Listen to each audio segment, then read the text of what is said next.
My mother didn't even hesitate. She stood at the foot of my hospital bed, her purse already hanging from her shoulder, and said, "Don't call us again until you're ready to admit what you did." My father didn't look at me at all.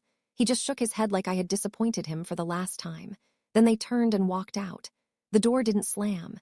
It closed softly. That was somehow worse. The heart monitor beside me kept beeping in steady, mechanical rhythm. My left wrist was wrapped in a stiff bandage. There was dried blood near my elbow. The fluorescent lights above made everything feel cold and unreal. Across the hallway, I could still hear my sister crying. Loud, dramatic, controlled. I tried to sit up, but pain shot through my side. The nurse who had been checking my vitals a few minutes earlier gave me a look I couldn't read. Not pity, not judgment, just something observant. "Is someone staying with you tonight?" she asked gently. I swallowed. My throat felt raw. "They were." She nodded slowly, like she understood more than she was saying. What my parents didn't know, what my sister didn't know, was that my grandmother was sitting 3 chairs away in the waiting area when everything happened. And she hadn't missed a single second. It started 3 hours earlier. We were at home. It was supposed to be a normal evening. My father was in the garage. My mother was cooking. My sister and I were upstairs. We had argued, not even loudly. Just sharp words. She had been irritated since the previous weekend, ever since Grandma had mentioned wanting to help me with college applications.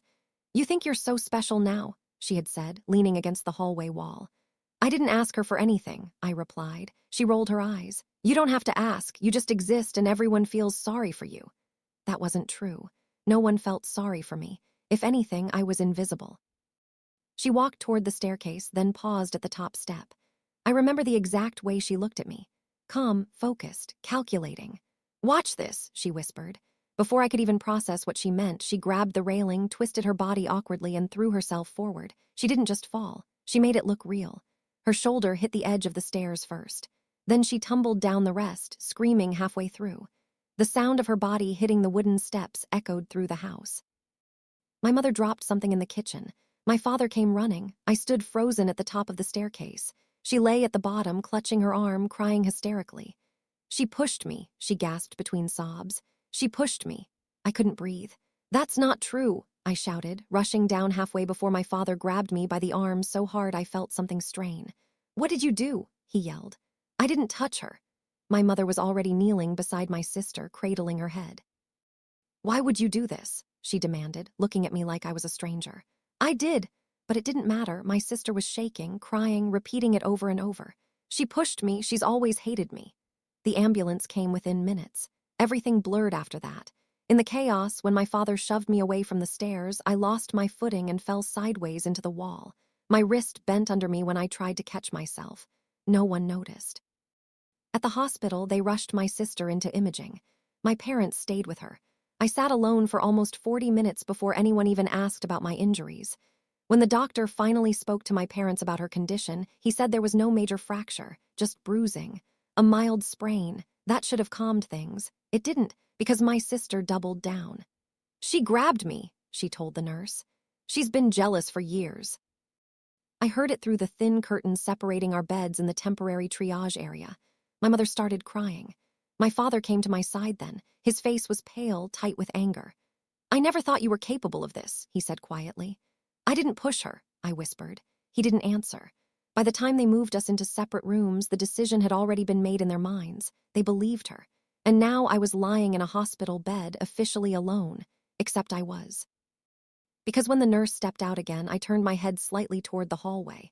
And there she was, my grandmother, sitting upright, hands folded over her cane, eyes sharp and steady. She wasn't crying. She wasn't confused. She was watching. And when our eyes met, she gave me the smallest nod, not sympathy, not doubt, certainty. She knew. The first thing Grandma did was not speak. She didn't rush into my room. She didn't confront my parents in the hallway. She didn't even comfort my sister. She watched. From her seat in the waiting area, she had seen more than anyone realized. When my sister was brought in, she had been crying loudly, clutching her arm.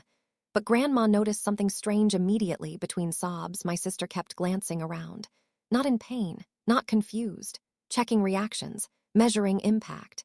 Grandma had raised 3 children of her own. She knew the difference between real fear and performance. An hour after my parents left my room, the nurse returned to remove my IV. "You're being discharged in the morning," she said gently. "Is someone picking you up?" I hesitated. Before I could answer, Grandma's voice came from the doorway. I am. She stepped inside slowly, leaning on her cane, her expression calm but unreadable. The nurse nodded respectfully and left us alone. The room felt different the moment the door closed. Grandma pulled a chair close to my bed and sat down. She didn't immediately hug me. She studied my face first, the swelling near my cheek, the strain in my eyes. Tell me exactly what happened, she said. Her tone wasn't accusing, it was steady, direct. I told her everything, every word my sister said at the top of the stairs, the way she whispered, "Watch this." The way she positioned herself, the exact angle of her fall. Grandma didn't interrupt. When I finished, my voice was shaking. They'll never believe me, I said. They never do. She was quiet for a long moment. Then she said something that made my chest tighten. I know. Not I believe you. Not it'll be okay. Just I know. She had seen it. She had been in the living room when the argument started upstairs. She told me she had walked toward the hallway when she heard my sister's tone change, that overly calm tone she used before trouble. She had reached the bottom of the staircase just in time to see my sister twist her body deliberately before falling. She grabbed the railing with her left hand, Grandma said carefully. If you had pushed her, she wouldn't have had time to position herself. I stared at her. You saw that? I saw enough. My throat tightened again, but this time not from panic, from relief. For the first time that night, I wasn't alone in the truth, but Grandma's expression darkened slightly. The problem, she said slowly, is that seeing something and proving something are two very different things. That's when I understood. This wasn't over. Across the hall, I could still hear my sister's voice drifting out of her room. Softer now, fragile, rehearsed. My parents were still inside with her. Grandma stood carefully. Rest, she told me. Let me handle the rest. Before she left the room, she paused near the door. There's something else you should know, she added. What? When they brought her into triage, the doctor asked how she fell. Your sister said you shoved her with both hands. My stomach dropped. But, Grandma continued, she also told the nurse a few minutes later that you pulled her sweater from behind. Those weren't the same story. She's nervous, Grandma said quietly. People who lie often forget which version they're telling. The next morning, I woke up to an empty chair beside me. For a split second, panic returned. But then I noticed something on the small table next to my bed, Grandma's notebook. She never went anywhere without it. It was open. On the page, in neat handwriting, were time stamps. 6:42 p.m. argument upstairs, 6:45 p.m. words. Watch this, 6:46 p.m. fall, 6:47 p.m. accusation, 7:18 p.m. first story. Pushed, 7:26 p.m. second story. Pulled sweater, my heart pounded as I read it. Grandma wasn't just remembering. She was documenting. A few minutes later, I heard raised voices in the hallway. My father's voice tight, defensive. Grandma's voice calm, firm. You didn't see it, my father was saying. No, Grandma replied evenly, but I did. There was a long silence. Then my mother's voice shaky. Why would she lie? Grandma didn't answer right away. Instead, she asked a question. When was the last time you questioned her version of anything? Silence again. Heavy, uncomfortable. For the first time, doubt had entered the room. I couldn't hear everything after that. The nurse came in to check my vitals again. I could sense something shifting. Not fully, not enough, but slightly. When Grandma returned to my room later that afternoon, her face was thoughtful. They're not ready to admit it yet, she said. My chest sank. But, she continued, they're thinking. That was new. My entire life they hadn't thought. They had reacted. Grandma leaned closer. There's one more thing, she said quietly. When your sister thought no one was listening, she made a phone call. I felt my pulse in my ears. And, I whispered. Grandma's eyes met mine, and she may have said too much. My heart started pounding so loudly I was sure Grandma could hear it. What did she say? I asked. Grandma didn't answer immediately. She closed the door first, slowly, carefully, the way someone does when they know what they're about to say matters. Then she came closer to the bed and lowered her voice. When your parents stepped out to speak with the billing nurse, your sister thought she was alone. She called someone. Couldn't see her face, but I could hear her. My throat tightened. She said, it worked, they believed me, I told you they always do. The room felt smaller. I stared at Grandma, trying to process it. She said that. My voice barely came out. Grandma nodded once, firm. She was whispering, but not enough. I felt something inside me shift. Not relief, not yet. Something closer to validation, the kind that hurts before it heals. She also laughed, Grandma added quietly. Not loudly. Just satisfied. That part hurt the most, because that laugh meant it wasn't panic. It wasn't confusion, it was intentional. Did you tell Mom and Dad? I asked. I tried, Grandma said calmly, But right now, they're holding on to what feels easier to believe. Easier. It was easier to think I was jealous. Easier to think I was unstable. Easier to think I finally snapped. It was harder to imagine their perfect daughter lying. Grandma reached for her notebook again. I didn't just hear her call, she said. I noticed something else. She flipped to another page and turned it toward me. 7:39 p.m. call placed 7:41 p.m. words. Bruise looks worse than it is 7:43 p.m. Laughter. My chest felt tight. She said that? I whispered again. Grandma's eyes softened slightly, but her tone stayed steady. Yes. I leaned back against the pillow, staring at the ceiling. For years, I had doubted myself. Every time she lied and they believed her, I wondered if maybe I had done something wrong without realizing it. Maybe I had sounded harsh. Maybe I had looked angry. Maybe I had misunderstood. But this was deliberate. She planned it, I said slowly. Grandma didn't rush to agree. I don't know how long she's been thinking about it, she replied. But she knew what she was doing yesterday. Across the hall, I heard a door open. Footsteps. My parents' voices again, lower now, less certain. The air had changed, not fully, not dramatically, but something had cracked. A few minutes later, there was a soft knock on my door. My mother stepped inside. She didn't come close to the bed this time. She stayed near the wall, arms folded tightly across her chest. How are you feeling? She asked. It sounded automatic. Fine, I answered. There was an awkward silence. She says you've been distant for months, my mother said carefully. That you've resented her. I've been applying to colleges, I replied. That's not resentment. She thinks you're trying to leave us. That almost made me laugh. Is that a crime? My mother's expression tightened. You know what I mean. No, I said quietly. I don't. Grandma stayed silent in the chair beside me. My mother looked between us. She said you've been angry about Grandma helping you financially. Grandma finally spoke. I offered, she said evenly. No one forced me. My mother hesitated. She also said, she continued, that you threatened her last week. I felt heat rise in my chest. That's not true. She sounded terrified. Grandma's voice cut through the tension. She sounded confident on the phone last night. The room went still. My mother's eyes shifted slowly toward Grandma. What phone call? She asked. Grandma held her gaze. The one where she said it worked. Silence, not explosive, not dramatic, just heavy. My mother blinked once. I'm sure you misunderstood, she said quickly. I wrote it down, Grandma replied calmly. With time. My mother looked uncertain for the first time since this started. That doesn't mean... It means she wasn't crying then, Grandma interrupted gently.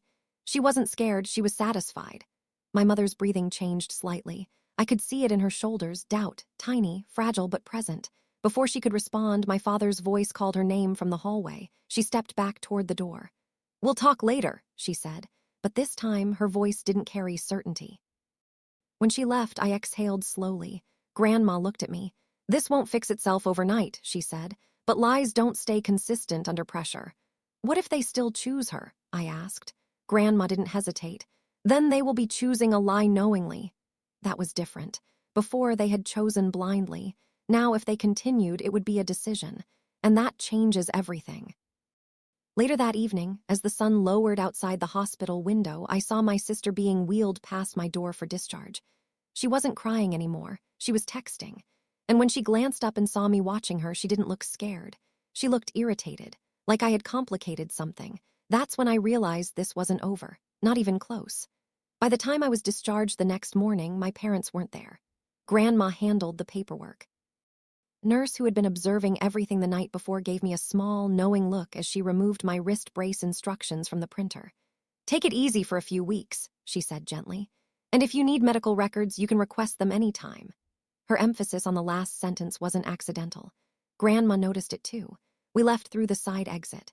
The winter air outside the hospital was sharp and cold, and for the first time since the fall, everything felt quiet.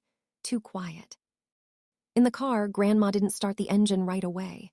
I need you to prepare yourself, she said. For what? For resistance. I stared out the windshield. They're still with her, I said. Yes, Grandma replied calmly, but they're not as steady in their belief as they were yesterday. That mattered. When we got home, the house felt different. My parents' car was already in the driveway. Inside, the atmosphere was thick. My sister was sitting on the couch with a blanket wrapped around her shoulders. Her arm was in a sling dramatically positioned, even though the doctor had said it was a mild sprain. She looked up when we entered. For half a second, her eyes flickered toward Grandma. Not fear, calculation. "You're back," she said softly. I didn't answer. My mother came out of the kitchen. My father stood behind her. No one hugged me. No one asked if I was okay. Grandma broke the silence. "We need to talk." My father sighed immediately. "We already went through this."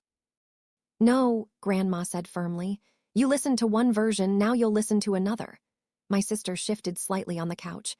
"I don't want to fight again," she said weakly. Grandma ignored the performance. "You told the doctor she pushed you with both hands," Grandma began calmly. "You told the nurse she pulled your sweater from behind." My sister blinked. "That's the same thing," she replied quickly. "No," Grandma said. "It is." My father crossed his arms. "Mom, people mix up details when they're hurt." "Then explain the phone call," Grandma said. The room went still. My sister's posture changed almost imperceptibly. "What phone call?" my mother asked carefully. Grandma looked directly at my sister. "The one where you said, 'It worked, they believed me.'" Silence. My sister's face went pale just slightly. "I never said that," she answered. Grandma didn't raise her voice. "You also said the bruise looks worse than it is." "That's not true," my sister snapped. My father looked confused now. "Did you say that?" he asked her. She shook her head immediately. "She's twisting things," my sister said, pointing toward Grandma. "She's always favored her." That accusation landed differently because it wasn't emotional, it was defensive. Grandma didn't react. Instead, she turned toward my parents. "I saw her position herself before she fell," she said quietly. "She grabbed the railing intentionally." "That's ridiculous," my sister said quickly, but her tone had changed. There was a crack in it now. "Why would she do that?" my mother whispered. There it was again. The question why no one had asked that before. My sister stood up suddenly, wincing slightly, but the movement was too fast for someone supposedly injured. "You're all ganging up on me," she said. "I almost broke my arm." "The doctor said mild sprain," Grandma replied evenly. My sister froze.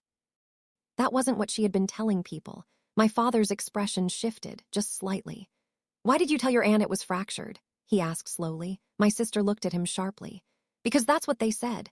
"No," Grandma corrected gently. "It is." The air in the room felt charged now. This wasn't a dramatic explosion. It was something quieter, more dangerous, doubt spreading. My sister looked at me then not as a victim, not as someone scared, as someone cornered. "You've always hated me," she said, her voice lower now. "That's not true," I answered calmly. And for the first time in years, I didn't feel defensive, I felt steady. Grandma stepped forward slightly. "If you're telling the truth," she said to my sister, "then you won't mind if we request the hospital's security footage." My sister's eyes widened. "There's footage?" my mother asked. "In the hallway," Grandma replied. "Outside the rooms." My sister swallowed, because she knew. She knew she made that phone call right outside her room, where cameras were mounted. The room was silent. No one moved. My father slowly lowered his arms. "Did you call someone?" he asked her. She hesitated, too long. That hesitation changed everything. It wasn't dramatic, it wasn't loud. It was just a pause, 2 seconds too long, but in that silence, something fragile finally cracked. My father noticed it. My mother noticed it. And my sister knew they noticed it. I called Mia," she said quickly. She was worried. Grandma didn't react emotionally. She simply asked, "About what?" My sister's jaw tightened. "About me." "And you told her what?" Grandma asked. My sister shifted her weight, adjusting the sling on her arm like she needed time to think. "I told her I fell, that's it." "That's not what you said," Grandma replied calmly. My father looked between them.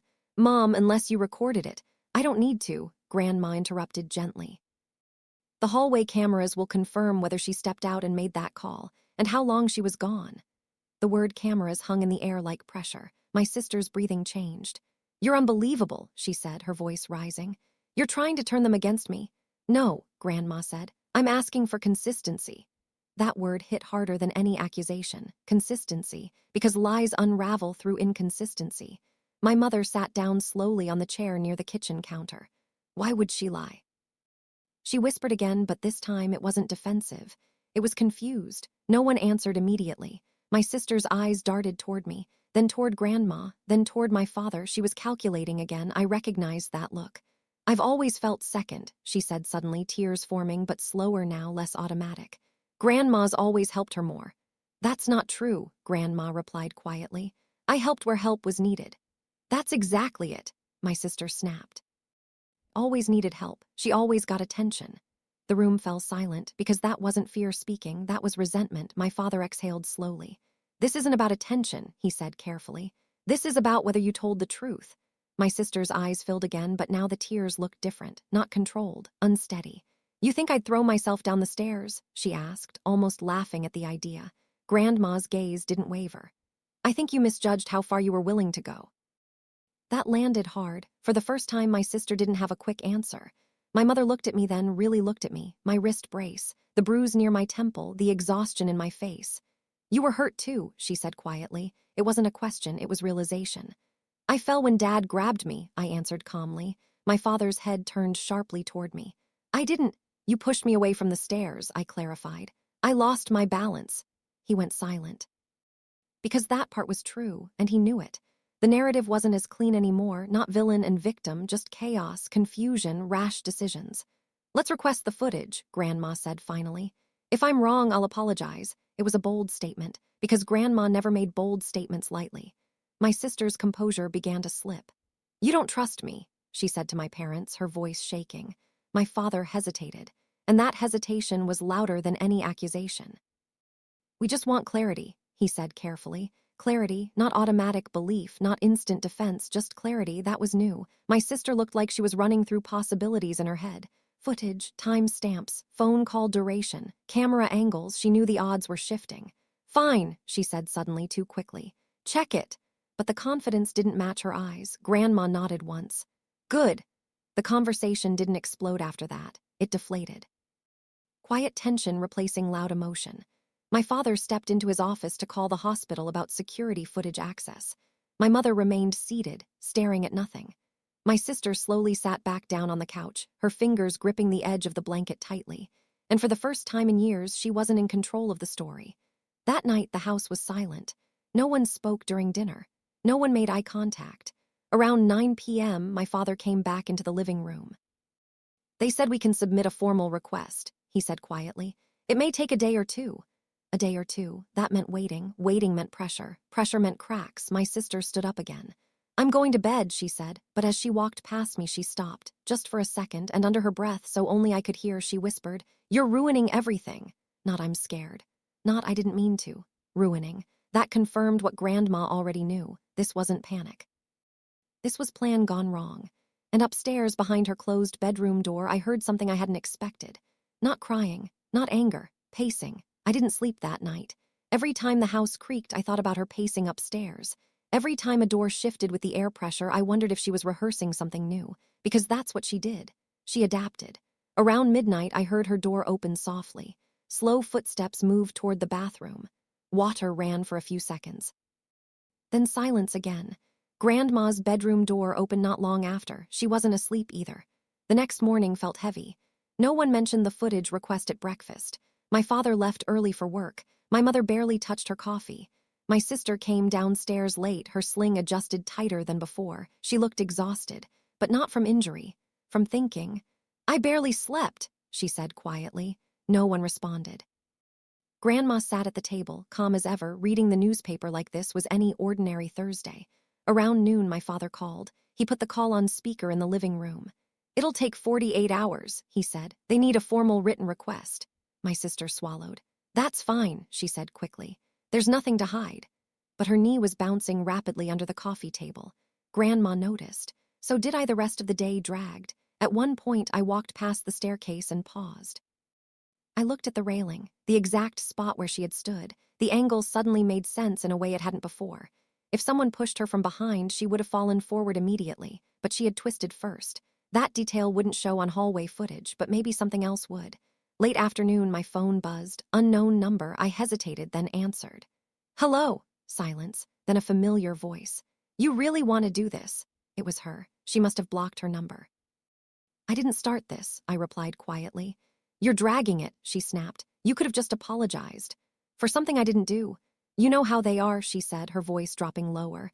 They calm down eventually. You're making it worse. There it was, the strategy. Let it fade, let it reset, keep control. You told someone it worked, I said calmly. Silence. Then you're lying. You're scared, I replied. The line went dead. I stared at my phone. That call changed something in me. For years, I had reacted emotionally, defensively, desperately trying to be believed, but now I felt steady because she was the one adjusting. That evening, Grandma knocked softly on my door. She called you, she said. It wasn't a question. How did you know? She tried calling from the landline first, Grandma replied, then stopped. Grandma had been paying attention longer than I realized.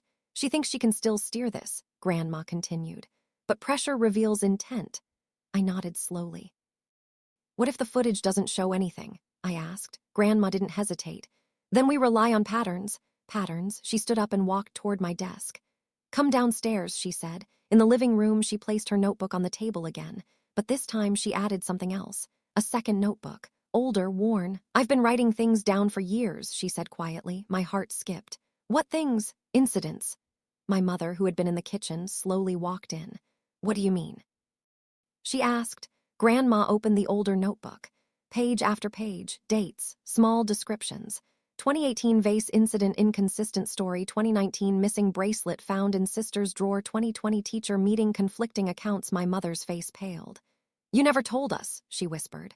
I did, Grandma replied gently. You just didn't hear me. The air in the room shifted again.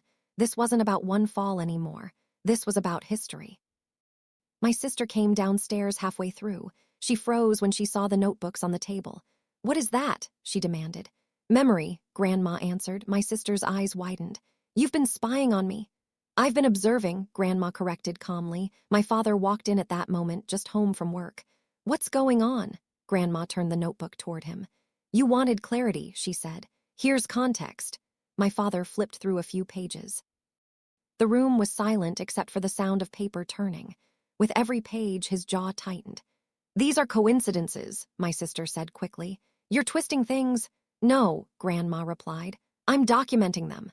My father closed the notebook slowly.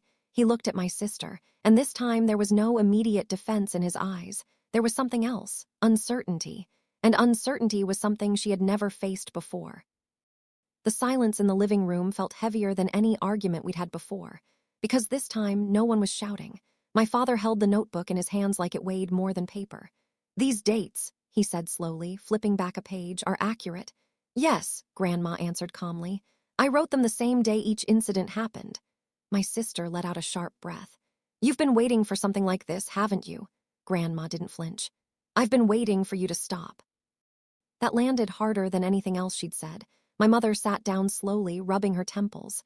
The bracelet, she whispered. We found it in your drawer, remember? My sister stiffened. Because she put it there. It was automatic, immediate redirection, blame, but this time it didn't land the same way. My father looked at her carefully. That's what you said. It's what happened. And the vase, he continued quietly. You said she knocked it over. She did. Grandma closed the older notebook gently. I'm not saying she's perfect, she said, nodding slightly toward me. I'm saying there's a pattern of escalation. My sister's breathing became uneven.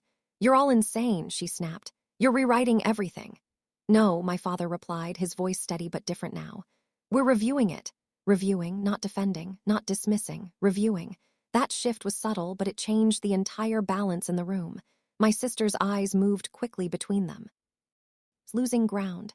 You think I'd hurt myself? She demanded again. No one answered immediately, and that was worse than denial, because before they would have said, of course not. Now they hesitated. My father finally spoke. I don't know what to think right now. Those words hit like a crack in concrete. My sister's composure fractured. You're choosing her, she whispered, voice trembling. No, my mother said softly. We're choosing truth. That was the first time anyone had said it clearly. Truth. Not sides, not favorites, truth. My sister's eyes filled with tears, real this time, uncontrolled. I just wanted things to stay the same, she said suddenly. The room went still. What does that mean? My father asked carefully. She wiped her face angrily. Ever since Grandma started helping her with college stuff, everything changed, she said, pointing toward me.